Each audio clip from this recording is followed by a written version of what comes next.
ایک گھنے جنگل میں سب جانور کھیل رہے تھے۔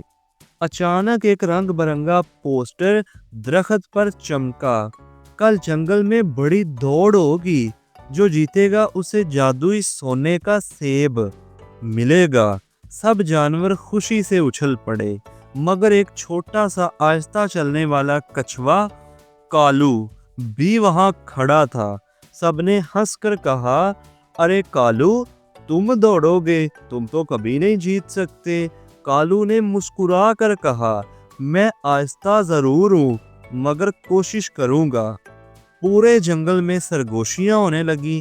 کالو پاگل ہے، یہ ہاتھی سے، شیر سے کیسے جیتے گا؟ لیکن کالو نے دل ہی دل میں ٹھان لی۔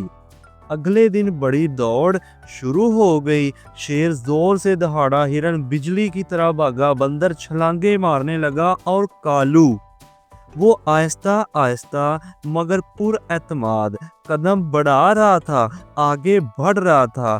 راستے میں ایک ندی آئی۔ سب تیز جانور چھلانگیں لگا کر ندی کو تیزی سے پار کر گئے، لیکن خرگوش ندی پار نہیں کر سکا۔ سب آگے نکل گئے مگر کالو رک گیا۔ اس نے خرگوش کو اپنی کمر پر بیٹھایا اور آہستہ آہستہ ندی پار کرا دی۔ خرگوش حیران رہ گیا، کالو تم تو کمال کے دوست ہو بھائی۔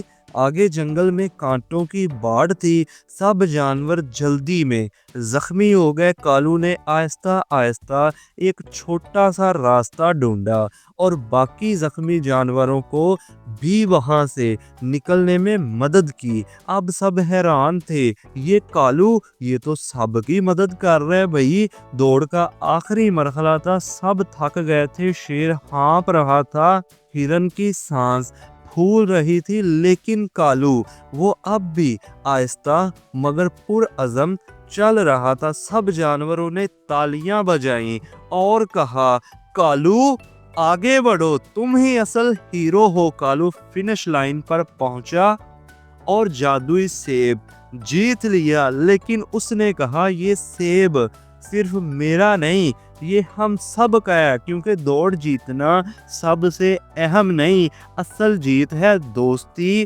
مدد اور ہمت کی۔ سب جانور خوشی سے جھوم اٹھے۔ آہستہ چلنے والا لیکن ایماندار اور مددگار انسان ہی ہمیشہ آگے نکلتا ہے۔